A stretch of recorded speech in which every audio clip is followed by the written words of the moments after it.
2 Samuel chapter 12 is one of the toughest chapters in the entire Bible. David sins, Nathan confronts him, and the child born to David and Bathsheba becomes sick, and many people ask, why would God allow that? The child didn't do anything wrong. Today we're breaking it down. Here's a quick background. David committed adultery with Bathsheba. He tries to cover it up. He arranges the death of her husband Uriah. I'm sure I said that wrong. God sends his prophet Nathan to confront him. David repents, but the consequences still come, and the child becomes very sick. Okay, let's start with the hardest part. The child wasn't guilty of anything.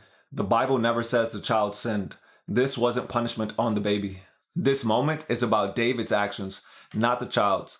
David abused his power, broke trust, and tried to hide it. And even though God forgave him, forgiveness doesn't erase consequences. Here's where this hits home for us today. Sin doesn't stay private. It doesn't stay small. It spreads, and it affects the people who had nothing to do with it. We see this every day. A parent's addiction affects the whole family. A leader's dishonesty hurts the people under them. A moment of cheating destroys trust, and a lie turns into a chain reaction. We don't get to choose the consequences. We only get to choose the actions.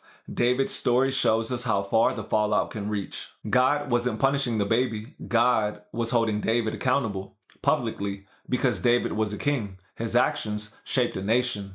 If God had ignored what David did, it would send a message that power protects you from justice. And God doesn't operate like that. Even though Scripture is clear about God's heart towards children. Jesus says the kingdom of heaven is theirs. God calls children a blessing. God is compassionate and just. This wasn't eternal punishment. This wasn't rejection. The child is safe with God. David tried to hide what he did. He tried to cover it up. And the cover-up became worse than the original sin. That still happens today. One lie becomes 5. One secret becomes a double life. One mistake becomes a burden you can't carry. The story teaches us something powerful. Confession is cheaper than consequences. Hidden sin always costs more in the end. And here's the hope in this story. David repents deeply. God restores him. David and Bathsheba have another son named Solomon. God chooses Solomon to be king. And from that family line comes Jesus. Even in judgment, God was working toward redemption. And that's true for us too. You can come back from failure. God can rebuild what you broke. Your story doesn't end with your worst moment. Grace is still real. Here's what this story teaches us today. Your choices matter. Your influence matters. Hidden sin destroys more than you think.